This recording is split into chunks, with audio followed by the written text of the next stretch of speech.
Presidential plenary. I'm delighted you're all here. I hope the conference has been going really well. We've already had two fantastic plenary events, I think, and I hope some of you have been to one of them or both of them or whatever, but they've been terrific, and I'm sure this one will be very enjoyable and interesting as well. So once again, welcome. One of the treats of being president is that I get to organise this session. There's many treats, but this is one of the treats. And so I've been thinking about it for a long time, and I thought, what would be my dream team, really, given that this meeting is a co-located meeting with our sister historical societies. And I thought the perfect team will be Evelyn Fox Keller and Stephen Shapin. So I was just absolutely delighted that they both agreed to come. Stephen's up here at the front, so bear with me. I don't know how many Jewish jokes between us we're going to manage, but we'll no doubt compete for this. So anyway, I was really delighted they could both come. And then, really unfortunately, Evelyn, just at the last minute, has had a medical problem, and her surgeon has said that she can't travel. And, being a fantastically generous person, she immediately said, look, I'm really, really sorry, and what can I do? And I'm very happy to do it on Skype. So that is what we have arranged. And actually, I wondered if you'd switch off all your technology that you've got on you, because apparently it may, there may be some interference with it. I have to say that when she first mentioned the possibility of presenting this on Skype, I went into a complete sort of tailspin, because I'm not very confident about Skype and various technologies. And so I thought, oh God, we can't do it, blah, blah, blah. And then my sort of partner said to me, that is so pathetic at a conference of science and technology studies, So I had to point out that this community, of all communities, knows very well that the closer you are to a technology, the more you absolutely understand that it may not work. And that the only thing you can really rely on is people and good friends. So I've asked my dear friend Maureen McNeil actually to be here with a text, so in case the technology fails, and hopefully it won't, she'll be able to read the text, and Evelyn has kindly sent us the text ahead of time. So let me get on and introduce her, and we'll have her give her talk, and then I'll introduce Stephen to give his talk.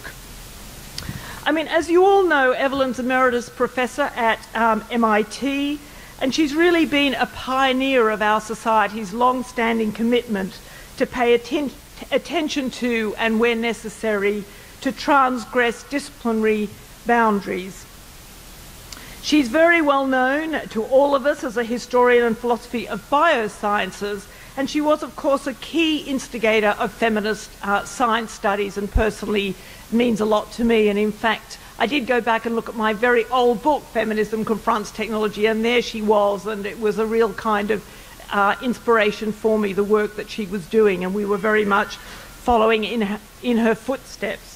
She's written on an incredibly wide range of topics, an incredible number of books. If you Google, there's heaps and heaps of books. But she's probably best known for Reflections on Gender and Science, for The Century of the Gene, and Making Sense of Life. And in fact, she's recently brought out a book with Duke that I read on the plane coming over, called The Mirage of Space Between Nature and Nurture, and it's a fantastic book. And that's the subject of what she's going to talk about today. And the title she's given us is Genes, Genomes, and the Nature-Nurture Debate. So we'll try now and make the connection.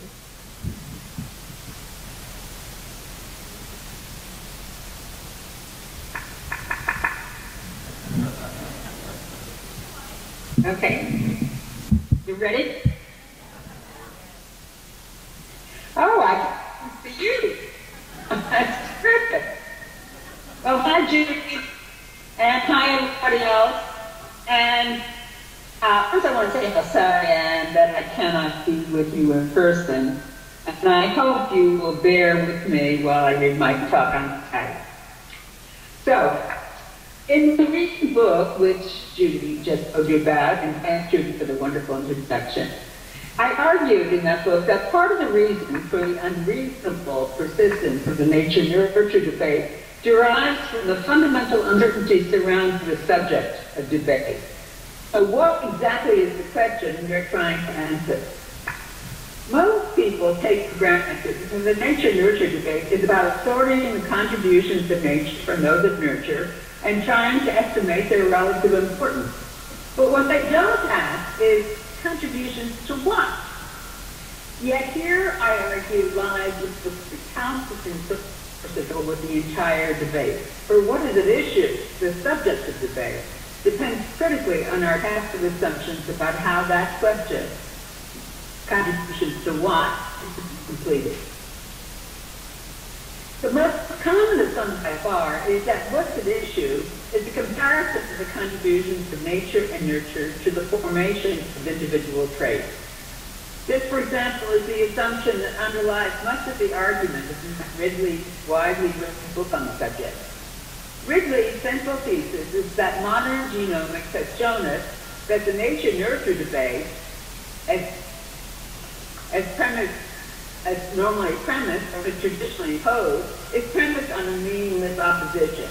He writes, the discovery of how genes actually influence human behavior and how human behavior influences genes is about to recast the debate entirely.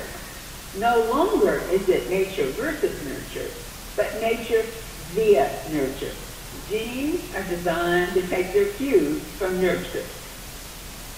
But in his review of Ridley's book, evolutionary geneticist H. Alan Orr argues that Ridley misses the main point of the nature-nurture debate.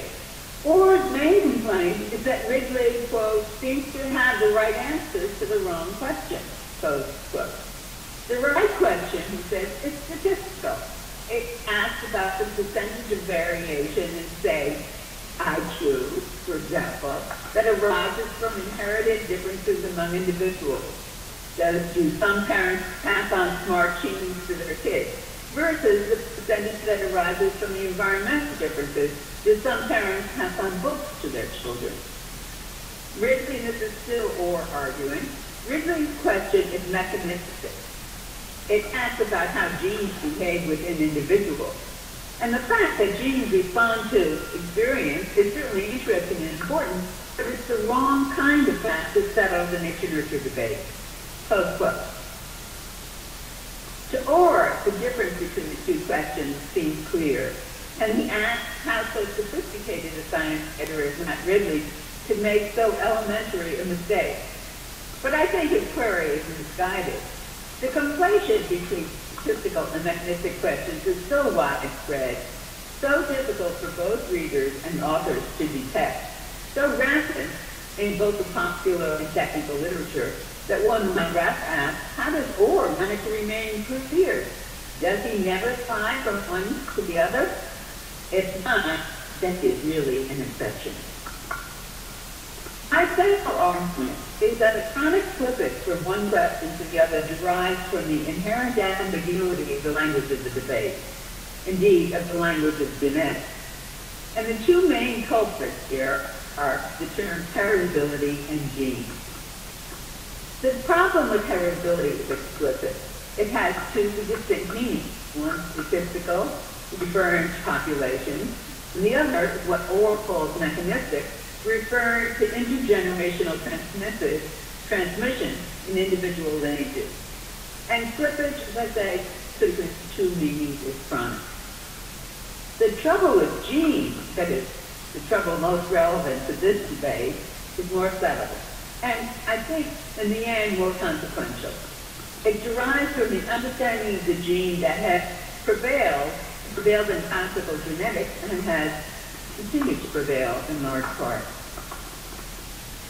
For classical geneticists, and especially for the paradigmatic school of T.H. Morgan, genetics was about tracking the transmission patterns of units called genes. But what was a gene? This no one knew. Yet it was assumed to be a unit that could be identified by the appearance of mutants in wild-type populations. Forgive the phone, I don't know how to turn it off. Oh dear. What's that?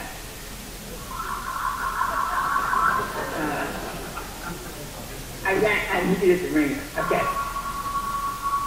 Okay. So we don't know what a gene was, but it was assumed to be a unit that could be identified by the appearance of mutants in wild-type populations. That is, a phenotypic difference in some trait of mutant was taken to reflect a difference, a mutation, in some underlying gene associated with that trait. You couldn't see the gene, you couldn't see the mutation, but you could see the phenotypic difference. In fact, such an identification between phenotypic difference and underlying gene requires a two-step move. First, the change of mutation in the underlying entity, the hypothetical gene, is inferred from the appearance of differences in particular phenotypic traits. For example, for Drosophila, wide-eyed, bent wings, narrow leaf. And second, the existence, identity of the gene itself is inferred from the inference of the mutation.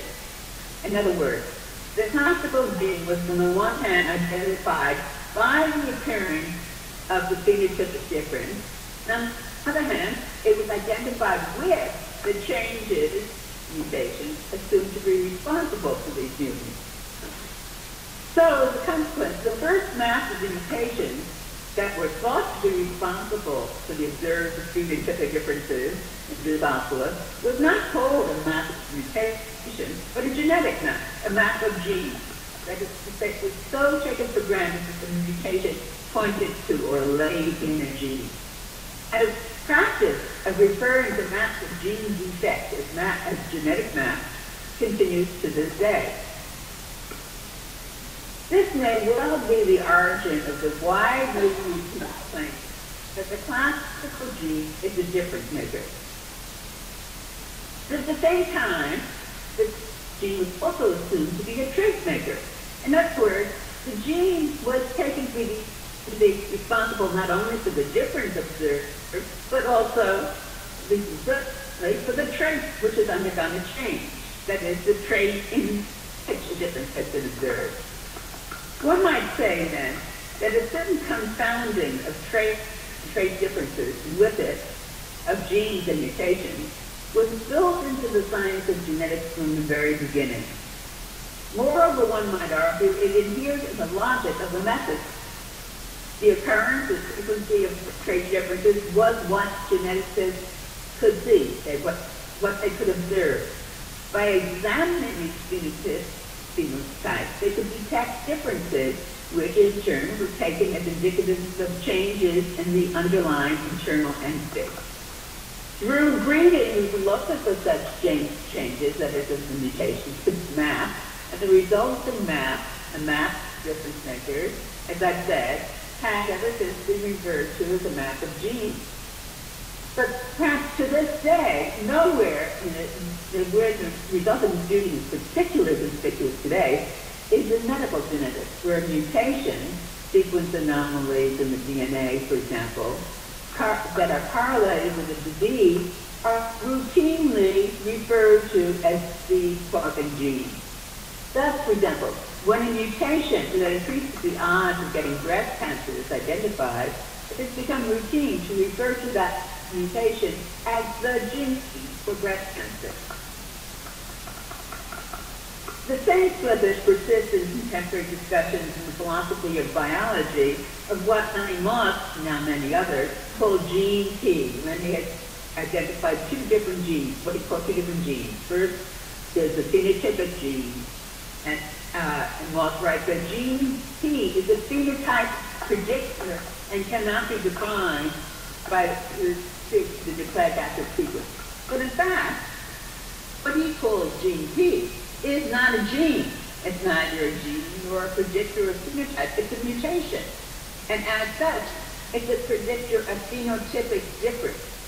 Indeed, as Moss himself acknowledges, the reason that gene P cannot be defined by a specific sequence is that invariably there are many ways to lack or deviate from a norm.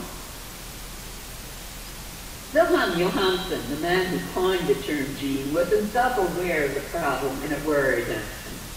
As early as 1923, he asked, "Is the whole of Mendelism perhaps nothing but an establishment of very many chromosomal irregularities, disturbances or diseases of enormous practical and theoretical importance, but without deeper value for an understanding of the normal constitution of natural biotypes?" Clearly, genetics was meant to be more. Indeed, it is hard to imagine that the original slippage was entirely accidental.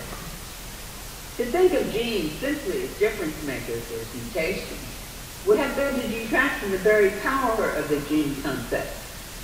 Mapping difference makers and tracking their assortment through reproduction may have been all of the techniques that classical genetics mimicked, but the aims of these scientists were larger. What made genes interesting in the first place was their presumed power to mold and to form. In a word, their power to act. Gene action is a term invoked to refer to the process by which genes exert their power in the development of the characters or traits themselves. But for illuminating the nature of this process, the developmental process, studies of trait differences would not by themselves suffice. In fact, neither successful mapping of the locus of the factors of the difference makers presumed to be responsible for such differences, nor the analysis of their emergence and their intergenerational patterns of transmission taught us anything about the causal dynamics of the developmental process by which the traits themselves came to be. As John Ducret puts it, classical genetics was about invisible features that could trigger different developmental outcomes, but not about the causal explanation of these outcomes. Furthermore, the very habit of renaming mutations as a particular kind of gene, namely a gene as difference makers, and the easy slide between such quote genes and genes as trait makers, perpetuated the illusion that an increased understanding of the effects of gene differences would enhance our understanding of what it is that these entities called genes actually do. But really the question begs, and it continues to beg, how much difference can such a simple conflation really make? How much trouble can it cause?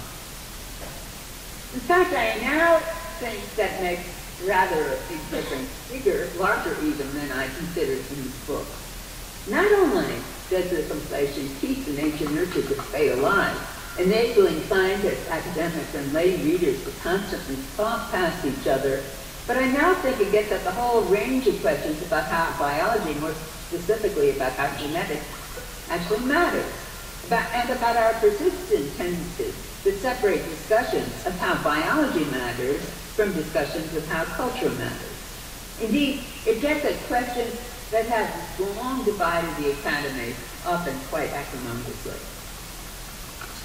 So one manifestation of this division appeared in an issue of Current Anthropology, triggered by an introductory essay called Genes and Cultures, What Creates Our Behavioral Phenome, written by Stanford biologists Paul Ehrlich and Marcus Feldman.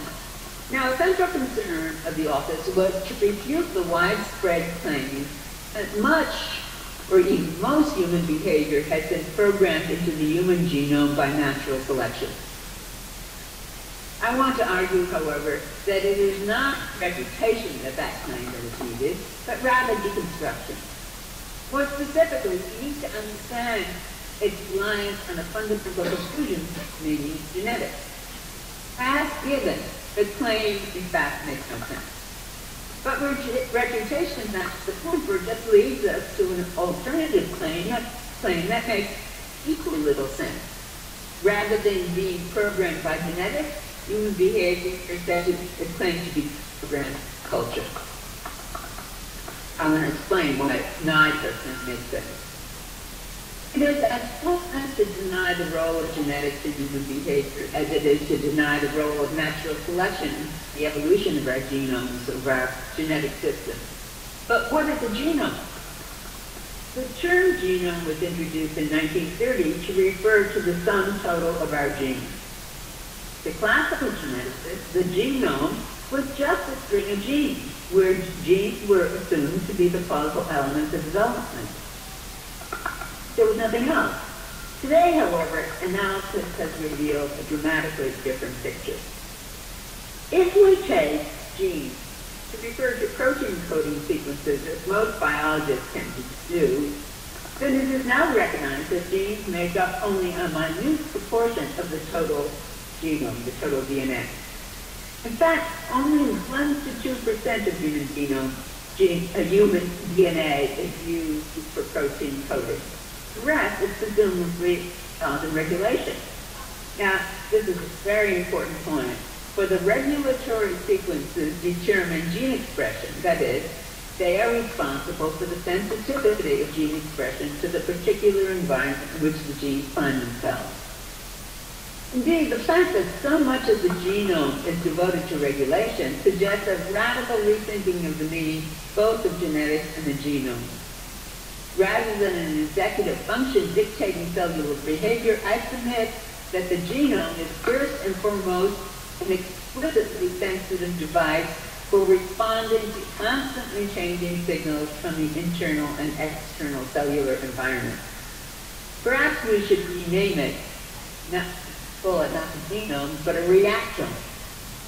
Rather than genes initiating causal change that lead to the formation of traits, the genome is a mechanism for regulating the production of specific proteins in response to the signal it receives. The fact that the developmental process is as reliable as it is a consequence of the structural stability of that mechanism, also of the relative constancy of the environment input, and most importantly, of the dynamic stability of the system as a whole.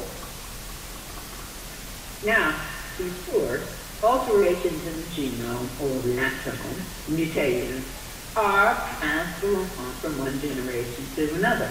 That is, they are inherited. Although they are not themselves genes, they are indeed genetic. These mutations may sometimes alter protein sequence, but far more commonly what they alter is the organism's capacity to respond adaptively to the environment in which the DNA finds itself, and differentially to altered environments. Such mutations provide the raw material for natural selection.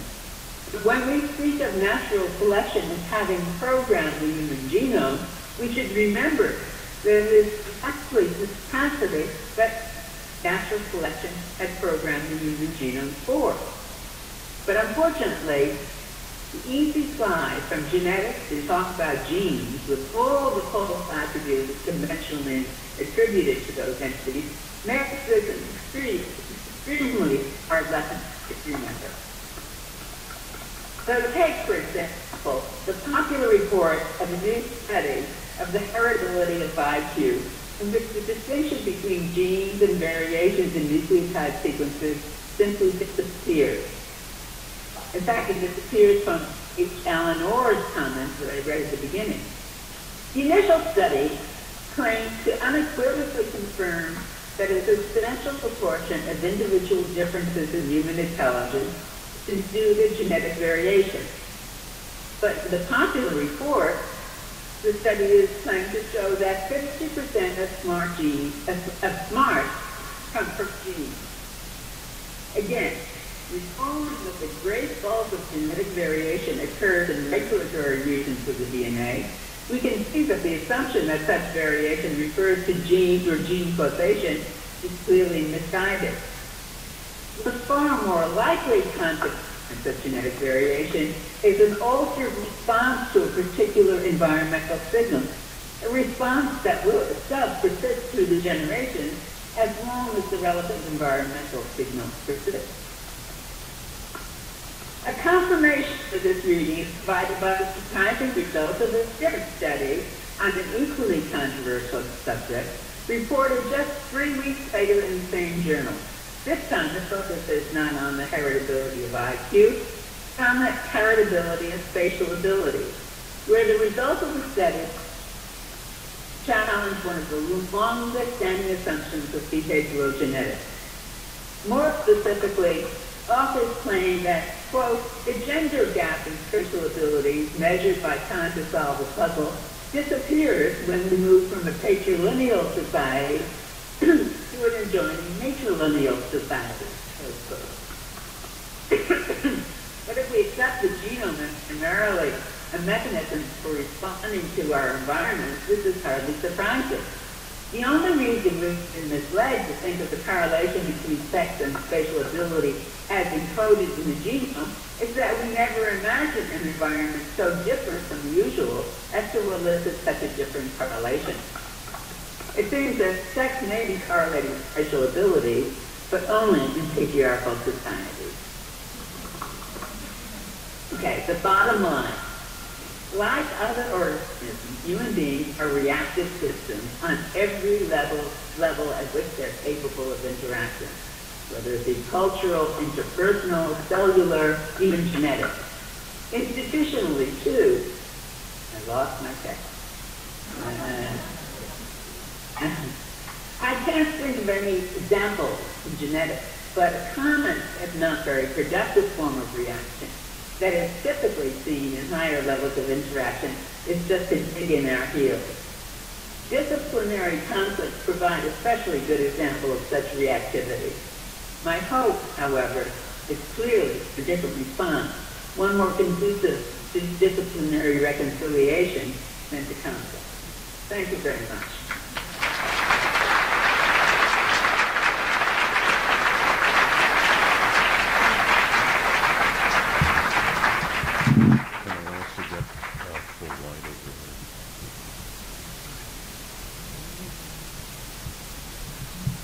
Thank you very, very much, Evelyn, for a very interesting talk, and we really wish you well for a speedy recovery. I'm looking at you, but you can't see me, but you know, for a speedy recovery. We really, really enjoyed the talk. Thank you very, very much. I wasn't going to even attempt a question and answer session, given my skepticism about technology, so I think we'll kind of leave it there. So thank you.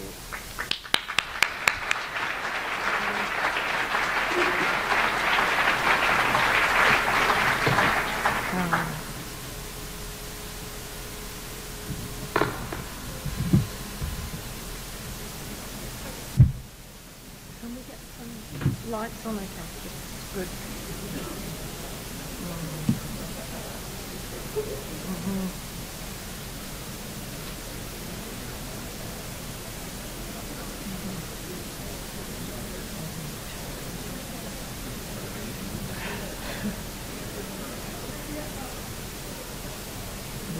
Okay, great.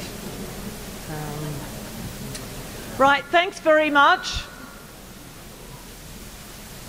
For those of you who can remember the Monty Python sketches, now for something entirely different. It's a tremendous honour, actually, to welcome Stephen Shapin to this plenary. And as I said before, he's a particularly appropriate speaker, given that we've got a co-location with our historical societies. His work is very well admired and well used by chroniclers of early modern science, as well as by ethnographers of technoscience's most contemporary forms. And indeed, like Evelyn, in the best tradition of 4S, he speaks across boundaries, disciplinary, methodological, and temporal. He was trained at the University of Pennsylvania. He's currently a professor at Harvard. And he worked for many years at San Diego and, most importantly, in Edinburgh, where we met, oh, heaven knows, decades ago. The breadth of his work is really hard to capture in a short introduction, but it includes many, many path-breaking contributions like Leviathan and the Air Pump, co-written with Simon Schaffer, and The Scientific Revolution, for which he won many prizes, including our Fleck Prize, the Merton Prize of the ASA. He's recently, well, not so recently, but turned to a really diverse range of other topics, such as modern industrial science, and most recently to the history of the dietetic movement. And in addition to his kind of very scholarly and academic contributions, he's also been making more popular public contributions. And one of my great pleasures as a subscriber to the London Review of Books is when one of them arrives with a fabulous review by Stephen in it. Apparently he also writes for the New Yorker, but I don't read the New Yorker, so I haven't actually had the pleasure of seeing those pieces. And of course, Stephen was the winner of our own Burnell Prize some years ago. I recently picked up a book that he's put together. It's a collection of his essays, actually, that came out last year called Never Pure. And I opened it up, and it had a wonderful introduction in his own inimitable way, where he says how a friend of his summed up his 40 years contributions of writing to the history of science by saying what Chapin had achieved was lowering the tone.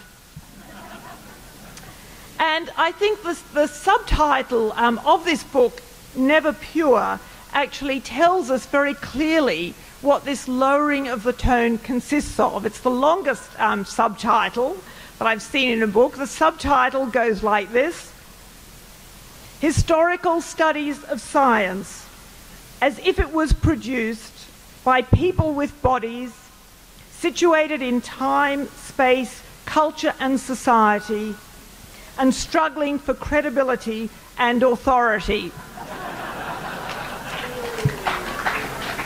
It's beautifully laid out, and I thought to myself, I wish we could all make such claims to lowering the tone. So I'm delighted to introduce Stephen, and he's going to speak to us today on the topic of the sciences of subjectivity. Thanks.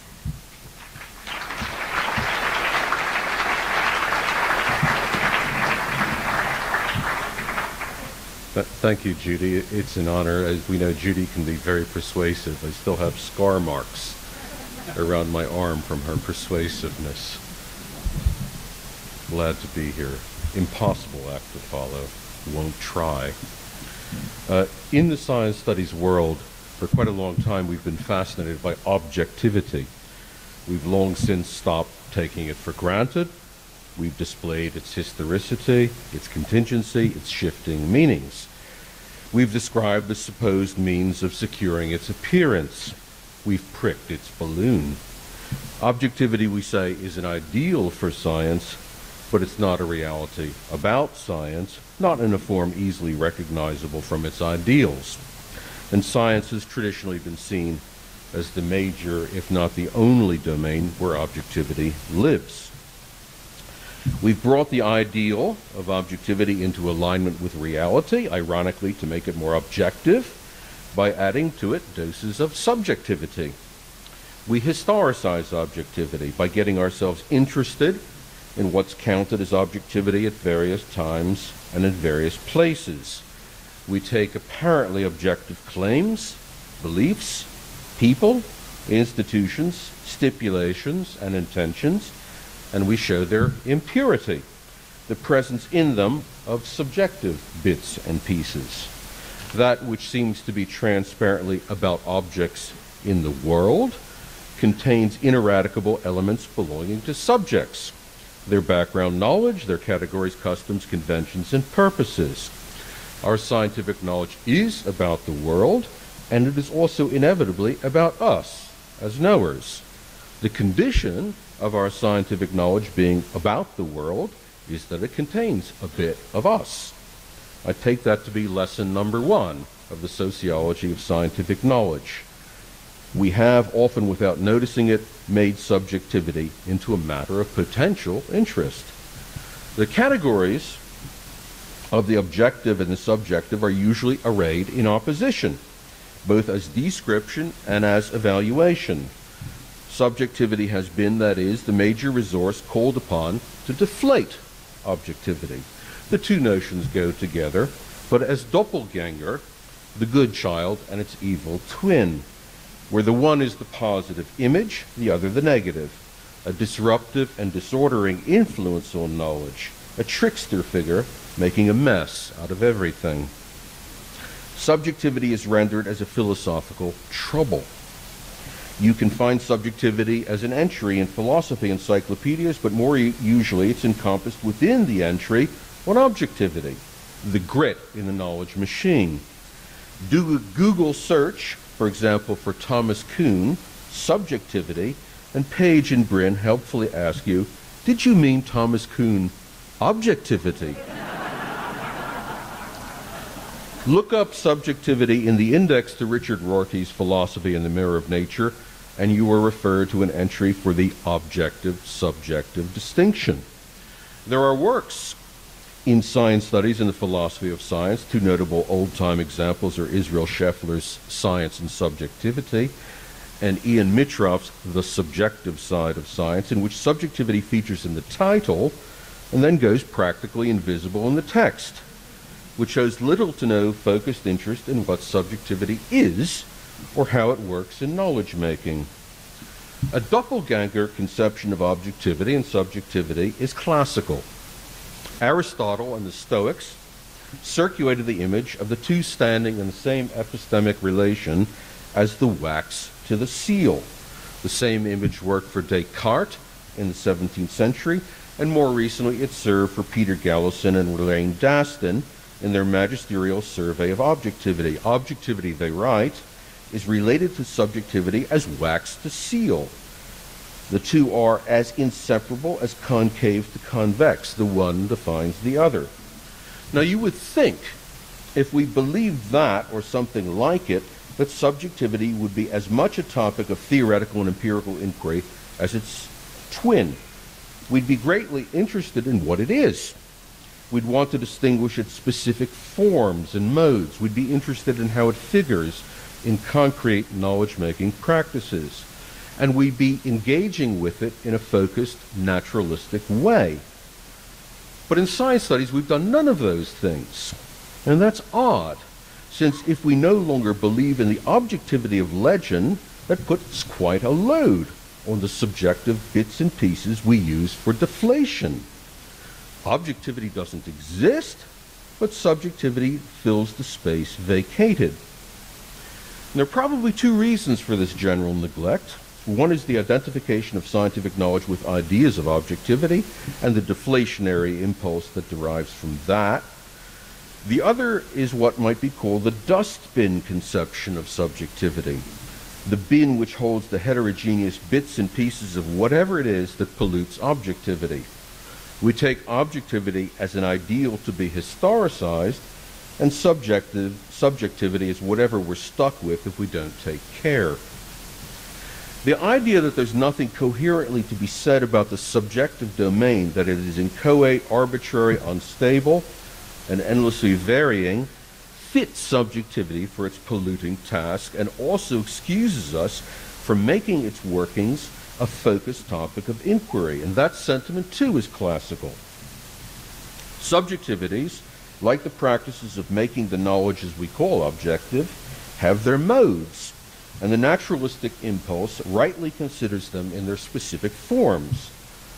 So consider one mode of subjectivity called taste. Here the Latin tag is de gustibus non est disputandum. No one seems to know where the phrase originated, though some think it must be scholastic. Common English renderings are, there's no disputing about taste, there's no arguing about taste, and there's no accounting for taste. To each his own. You like Wagner, and I like Verdi, and there's nothing we can say to each other that would alter our opinions or reliably describe what's good about Wagner to the Verdi person, or vice versa. Neither the facts of the matter nor rational persuasion can possibly have any place in such things. In science studies, a telling instance of that view appeared in an important 1973 essay by Thomas Kuhn, in which he was concerned to defend himself against the charge of subjectivism. Suppose, Kuhn said, he and a friend go to a movie, a Western, and afterwards he says to his friend, "How I like that terrible potboiler." That the movie was a potboiler is, Kuhn writes, a matter of judgment. He and his friend can argue all night, invoking all sorts of standards and criteria about whether or not it was a potboiler. That's judgment. And that's, as Kuhn says, discussable. If you like, it's rational. Maybe, Kuhn applied, he and his friend could come to share the view that the movie was indeed a potboiler. But, by contrast, that he liked it is what Kuhn called a matter of taste. The experience of liking is irremediably subjective, it is private, and for that reason there's nothing to be said about it that has any consequence. This is Kuhn. Short of saying that I lied, he cannot disagree with my report that I liked the film, or that what I said about my reaction was wrong. What is discussable in my remark is not my characterization of my internal state, my exemplification of taste, but rather my judgment that the film was a potboiler. Where taste is concerned, there's just nothing to be discussed. Kuhn defended himself by saying, of course, scientific theory choice is a matter of judgment. In that sense, it is subjective, Kuhn wanted to say, like finding evidence and criteria by which you can say a film is or is not a potboiler. But it's not, he said, a matter of taste, about which he claims you cannot discuss, cannot find criteria, cannot advance evidence, cannot go on in a rational way, cannot reach any sort of agreement. Now, Kuhn here implicitly assimilated positions in the philosophy of science to a body of thought that's rarely considered in connection with science, because the taste-judgment distinction has traditionally had its being in aesthetics. And though Kuhn doesn't say so, and even though he's much influenced by his colleague Stanley Cavell, thinking of scientific and aesthetic judgments in the same frame is quite a productive thing to do. If it's not exactly truth is beauty, beauty is truth, at least it's that properly understood the procedures for rendering truth and beauty judgments resemble each other quite a lot, or at least that's my claim. I'd like briefly to say how, and along the way I want to suggest why we might get interested in some historical and contemporary practices of subjectivity. I say practices of subjectivity since the notion only becomes accessible in its specific modes. So a practice of subjectivity I want to introduce is that of taste, and specifically of the modes of gustatory and olfactory taste that have been reckoned as the most private, most arbitrary, and least discussable of all subjective modes. So how did the great aesthetic philosophers of the 18th century think about taste judgments? The best place to start is David Hume's great essay concerning the standard of taste. Hume's question is whether there can be such a thing as a standard in matters of taste, and his first response is no. He invokes de gustibus, and he talks about taste in the same sort of way as Kuhn later did. This is Hume. To seek the real beauty or real deformity is as fruitless an inquiry as to pretend to ascertain the real sweet or the real bitter. According to the disposition of the organs, the same object may be both sweet and bitter, and the proverb has justly determined it to be fruitless to dispute concerning taste. But the greatness of Hume's essay comes from the fact that he doesn't leave the matter there. When I say that a Vermeer is beautiful, I mean to be understood as saying that there's something about the painting that is the occasion of my saying so, and that ought to cause you to respond as I respond. It's hard to imagine the point of my saying so if what I meant was nothing to do with observable aspects of the painting. My sense of its beauty has, of course, got to do with me, but it has also got to do with the painting. That said, I have not got to believe in any such notion as universal aesthetic standards and going on from there. As we reckon that taste responses have got to do with objects, not just subjects, we then quite forget, Hume reminds us, the natural equality of tastes, de gustibus, and he might have said we argue, dispute, and discuss a lot. I can discuss with you things about the painting that I notice and that you might not, and if we disagree, I might try to draw your attention to those things and see if we might come to agree. I do not act as if we consider our judgments arbitrary or essentially private, insofar as we think that there are aspects of the object that elicit our aesthetic responses. We are talking about the objects, the same objects available to you as well as me, and we can and do refer to, even point at, aspects of those objects as we talk about those aesthetic responses. In Kuhn's terms, we are in fact discussing not just whether the Vermeer is a realistic representation, but whether it's a good one, whether it possesses features that cause us to respond to it as beautiful. We talk about those responses, about our private internal states, and our talk is about objects in the world, even as we are aware that your responses are different from mine. Far from having nothing to say about taste, we potentially have a lot to say, and much of that is referential. It points not inwards, but outwards. When we say de gustibus, one way of understanding what we mean is that it's just uncivil to argue about differing tastes, that you can make yourself a pain in the ass if you do that. And indeed, there are many cases in which that's true enough. Enough philosophy for the moment. The point of drawing attention to philosophical aesthetics is not that it gives a stable understanding of taste judgments. It does not, no more than the philosophy of science offers a stable picture of scientific judgment. For example, Edmund Burke at the end of the 18th century disagreed with Hume's suggestion that a food might be bitter to some and sweet to others. We all have the same sense organs, Burke said, so what's bitter to me is of course bitter to you. What may vary is what we say about how the food strikes you. The point, rather, is that traditions of aesthetics offer resources for thinking about scientific judgments, picking up, so to speak, the other end of the epistemic stick. In the study of science, we start from the notion of unproblematic and public objectivity, and then we add dollops of subjectivity. While in the study of taste, we start from the disposition to find responses merely subjective and wholly arbitrary, and then we put ourselves in a position to appreciate that they have a referential character and that they may be discussable. That is to say, in taste and in truth, we approach intersubjectivity from different directions, but that is where we tend to wind up. In fact, to the proverbial there's no arguing about taste, I'd counter that we argue about little else. We do not argue or discuss whether 2 plus 2 equals 4, except in philosophy, or about the facts of the matter, except in law courts, but the texture of our conversation centers precisely on whether some movie is good, whether Catch-22 is a great novel, whether Texas barbecue is better than Carolina barbecue, and whether Professor Chapin is any good at giving a plenary talk suitable for 4S. So far as the judgments of everyday life are concerned, including the everyday life of science making, we should get better at understanding judgment and how it happens.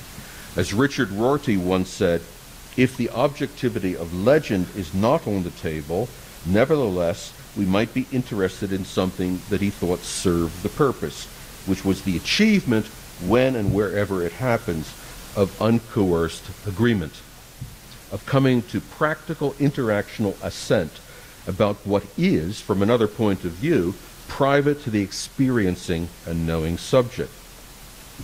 So what do we know about how taste judgments are formed and how they may come to be shared? The answer is not a lot. There's usually some misunderstanding when I say that. I'm told there's a huge sociological literature about taste, but there isn't.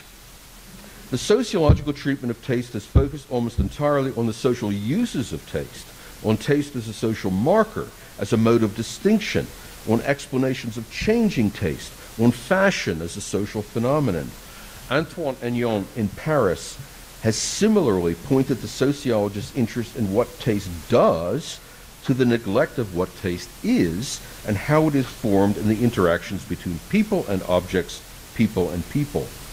Describing the tasting of wine, he advocates a sociology of attention, an appreciation of tasters' efforts momentarily to make themselves objects rather than subjects, to arrange, he says, a stronger presence of the tasted object, to attend to and respond to what the tasted object says and reveals. What I'm suggesting would be of interest is an ethnography of how tastes come to be formed, discussed, and sometimes shared. Such ethnographies would look a lot like those produced by laboratory studies of science concerned with how fact and theory judgments come to be formed, discussed, and sometimes shared. One reason I suspect that we have so few examples of this sort of thing is the sway of the de gustibus sensibility. Either there's no possibility of discussing taste, or there's no point in such a discussion. But there is both the possibility and the point, and there are in fact a handful of exercises that show interest in how this happens. One is a not very well-known study of how one becomes an opera fan by the Argentine-American sociologist Claudio Benzecri.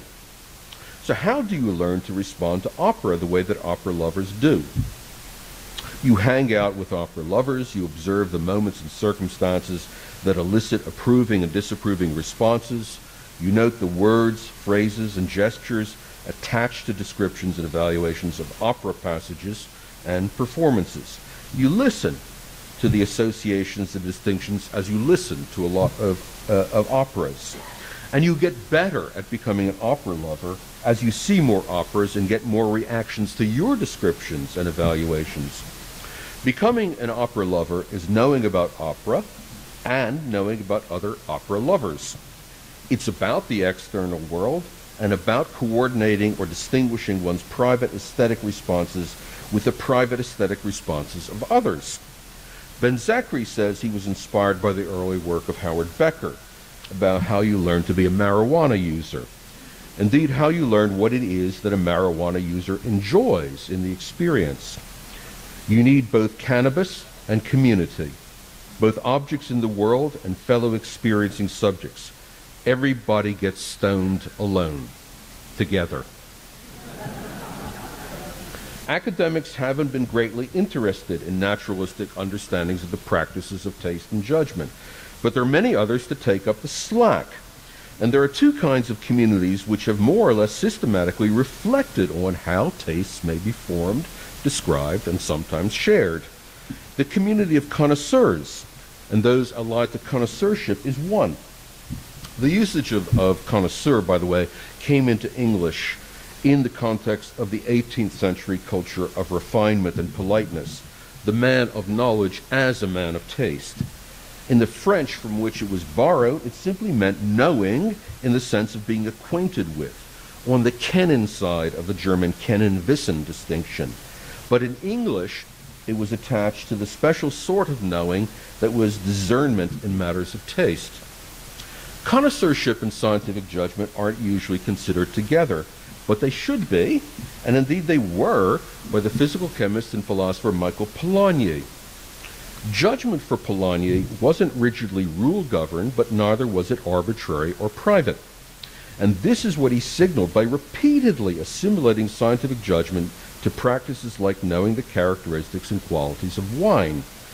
This is Polanyi. Connoisseurship, like skill, can be communicated only by example, not by precept. To become an expert wine taster, to acquire a knowledge of innumerable different blends of tea, or to be trained as a medical diagnostician, you must go through a long course of experience under the guidance of a master. Scientific beliefs are necessarily indeterminate. They are like rules of art. They are guides in the art of making scientific discoveries and guides of connoisseurship in assessing the value of a scientific claim. Thomas Kuhn, much influenced by Polanyi, avoided using the notion of connoisseurship, but other than that, his view of scientific judgment was much the same. The knowledge of the connoisseur proceeds from example to example, as Polanyi said, but it isn't true, I'd suggest, that it could be communicated only by example. Wine connoisseurs, for example, talk a lot about the characteristics of wine. Much of their talk is referential, that is, it points to characteristics in the wine which connoisseurs come to know about, and taste communities can and do coalesce around more or less stable ways of designating these characteristics. You can learn to apply the descriptor black currant to a wine made from Cabernet Sauvignon and flinty to a Chablis. You can then believe that you are doing something different from what you might be doing if you said that the wine reminded you of a spring morning. And you can believe that the blackcurranty odor arises from a substance which is indeed present in both the wine and the fruit. More to the point, you can come to be a member of a community of people using the same predicates to refer together to the aesthetic properties of the wine and to refer judgment of goodness to an assemblage of properties like that. Now, there's actually a copyrighted device called a wine aroma wheel. It's a bit of plastic like this, devised in the University of California, Davis Enology Department. It allows users, and there are many thousands around the world, to assign descriptors to wine odors and tastes, proceeding from such basic categories as fruity, floral, and nutty, to more finely gauged descriptors as peach, apricot, and apple. The point is not taste objectivity, it is taste intersubjectivity. Taste communities coalesce around practices like that, practices that refer to mutually accessible external properties as the causes of internal states.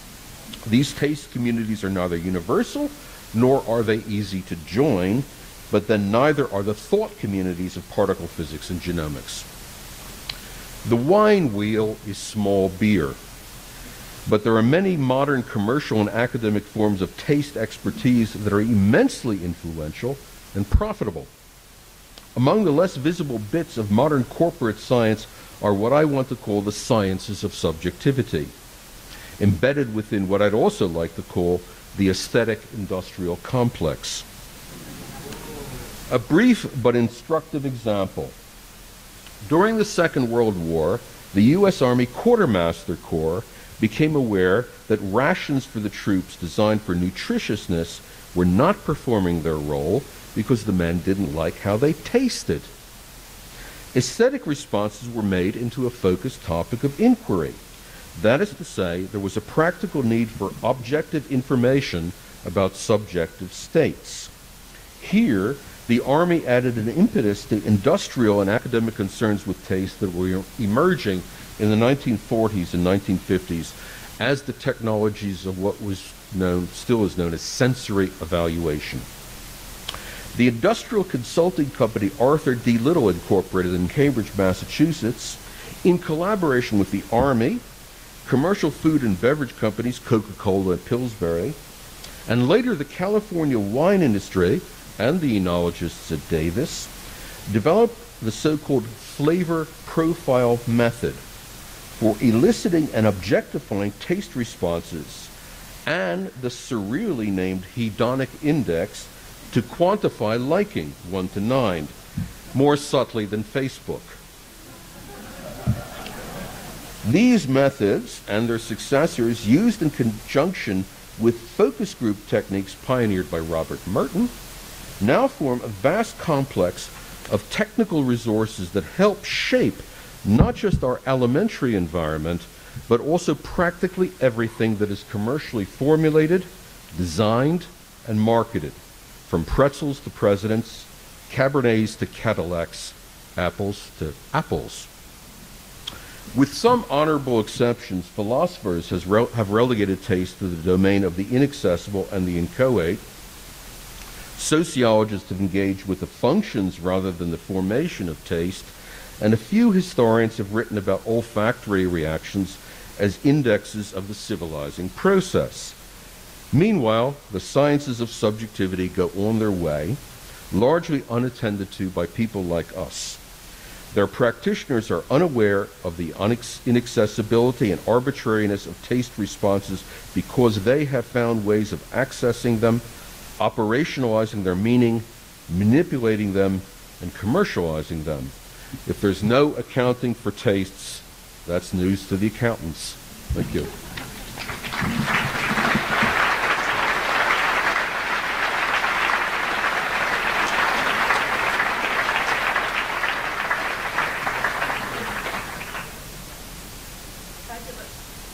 Thank you very, very much. Actually, you always anticipate my thoughts, because I was just thinking about Bourdieu and distinction when you, of course, said, no, Judy, don't think about that. That sociology isn't doing the job.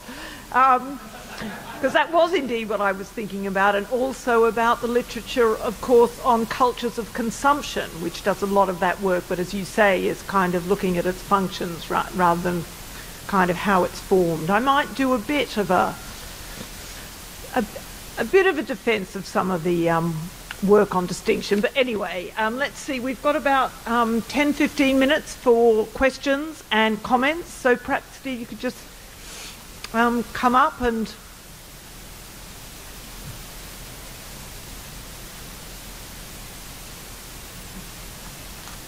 Trevor? Okay.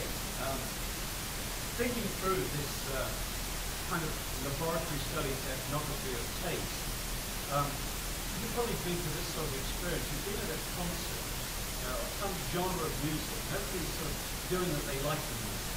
And you've got some of the refinement, some of the language of why people like it. But really, you actually hate the music. So what's going on with that subjective state when you're kind of playing along with it, but really you know you don't like it?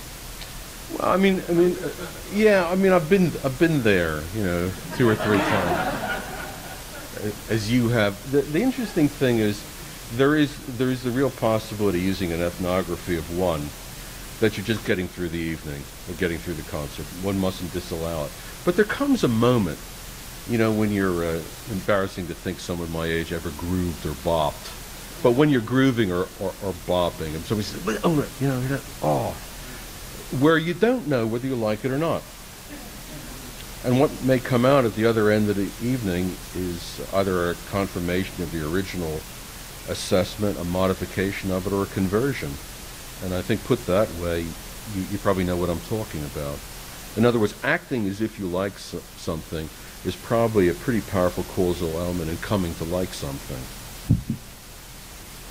I'm trying to think of what there might be something about the sound itself. I'm trying to what it needs to be added to what the ethnography is. That somehow leads you to have that disagreement.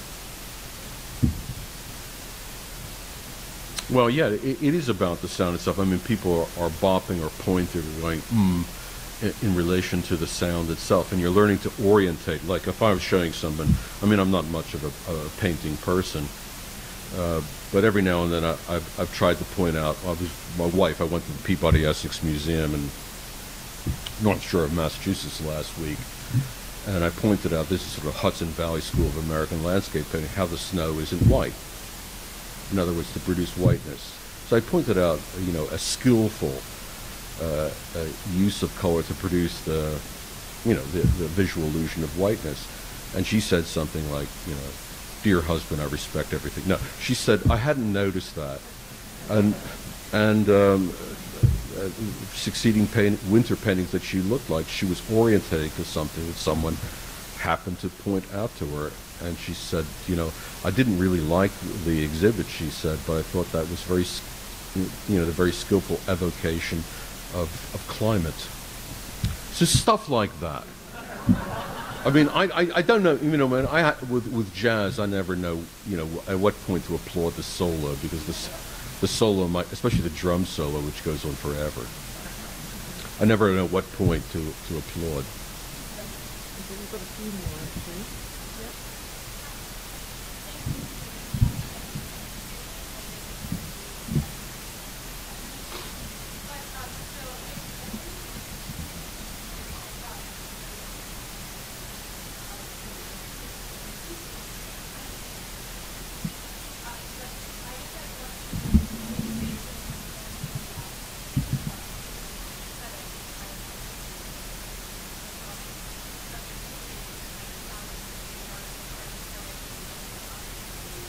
Yes.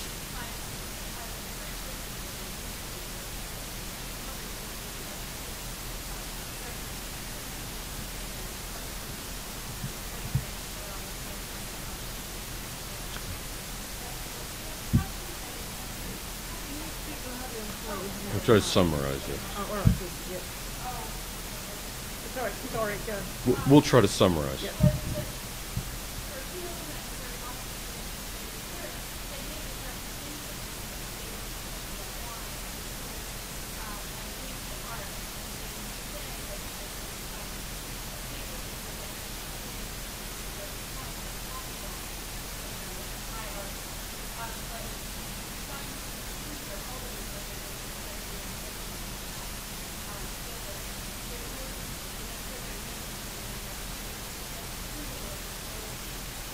Yeah. The, the, the question, long and complex question, concerns the 18th century distinction between the appropriateness of a view of palate taste, olfaction, and gustation as irremediable, and taste in a beautiful building or a beautiful painting or something of that sort. These guys are dragged kicking and screaming. Although in the 18th century, the century of taste has been called, one is moving the language of the palate onto the language of judgment, of the aesthetic properties.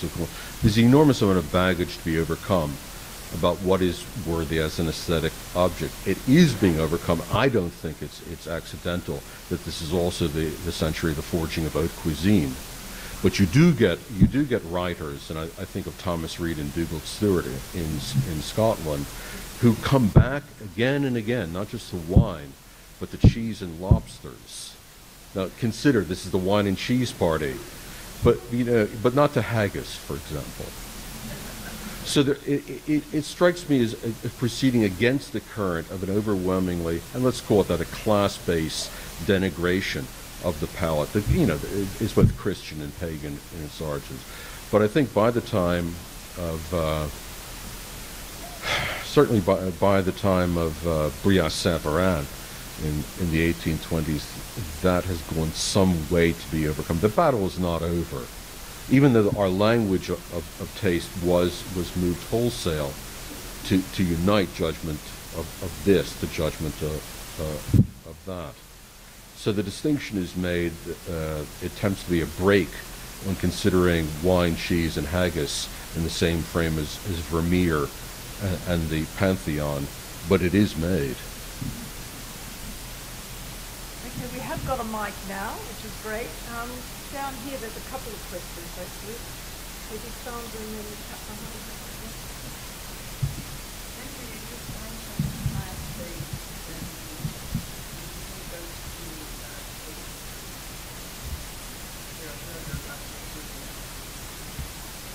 I mean, to be perfectly honest, I haven't even begun to think about it. I mean, where does I mean, we started it with the Kuhn policing distinction together with 18th century aesthetic philosophers between taste and judgment. I don't think that works, is one thing that I was trying to say. Does class distinction belong to the manner of judgment? Or you would say something like, that person is working class. Does it belong to the matter of taste? Then you would say, that person is low, unworthy, unclean, violent, etc. It belongs to the world of judgment. Obviously, considerations of aesthetic taste are inextricably involved in the injuries and distinctions of class. I can't say more than that right now. But I mean, it is part. I mean, you've added a part I hadn't anticipated of the importance of people like us getting interested in judgment and taste, not in the sense of, oh, the aesthetic dimensions of mathematics or the double helix being reacted to as too beautiful to be not to be true, etc., but really at the ground level of judgment. That's what I'm trying to suggest. Okay, there's another one that's there. Just here.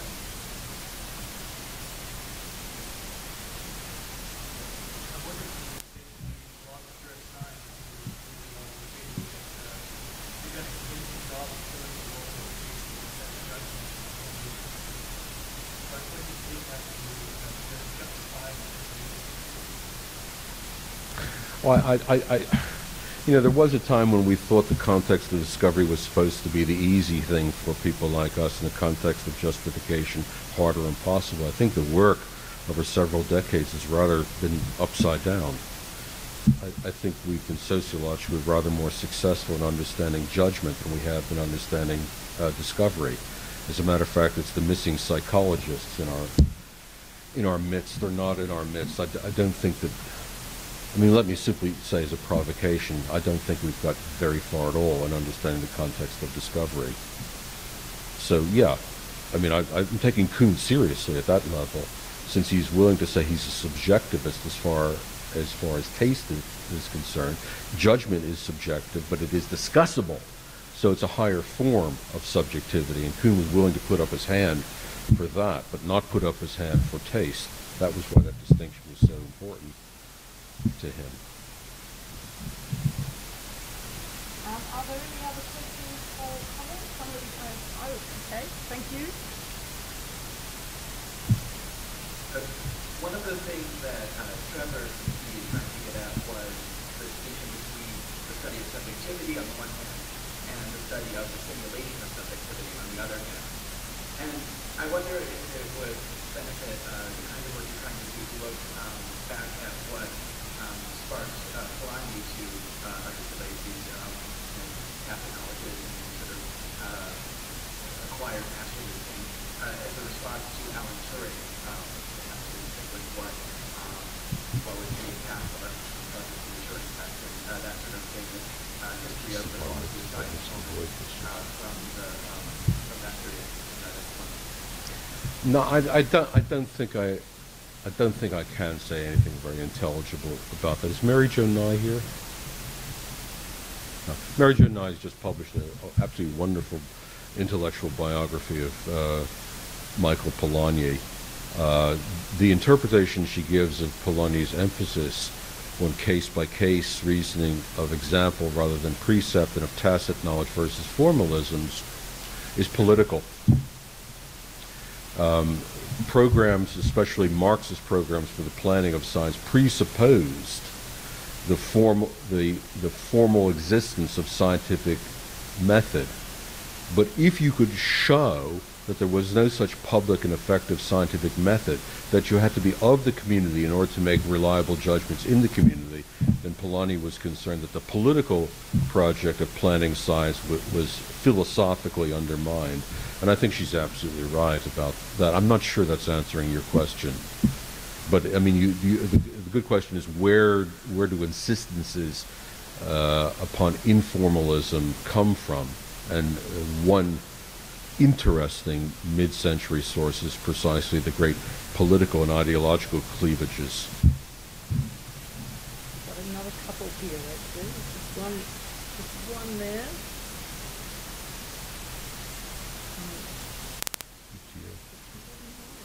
Two.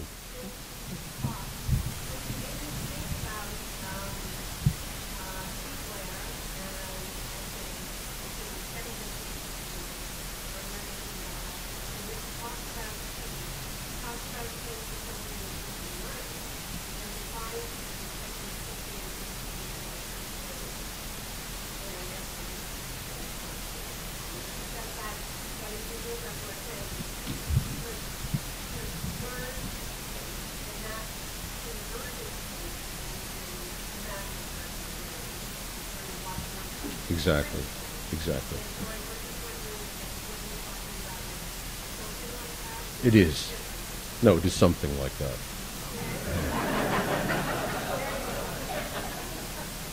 No, I mean, tastes can be, they learn, and they're learned through interactional processes. They're learned through interactional processes together with the objects. That's exactly what I'm saying. Okay, last one, actually, Maria. All right.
No, no.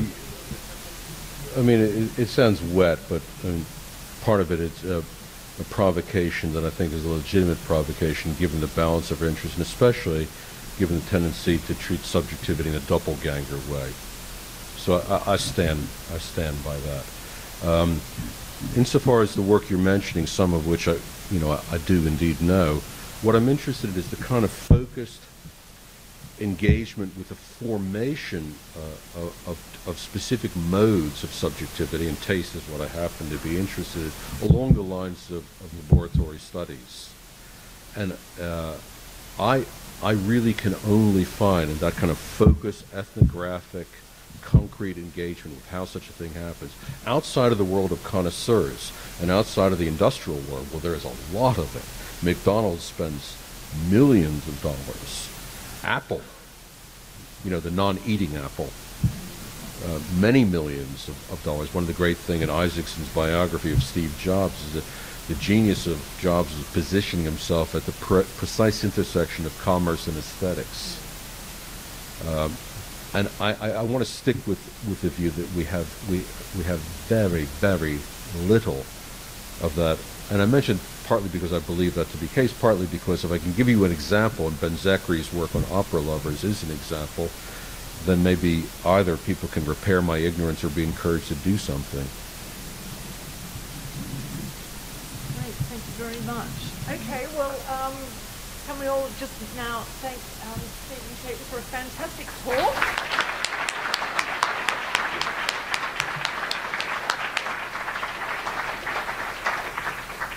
Going to finish a few minutes early because we have a business meeting now at 5 o'clock, and I'd like to encourage as many of you as can face coming to come, and it's in the Savoy room just down the corridor here, and we'll be meeting in 5 minutes. Thanks.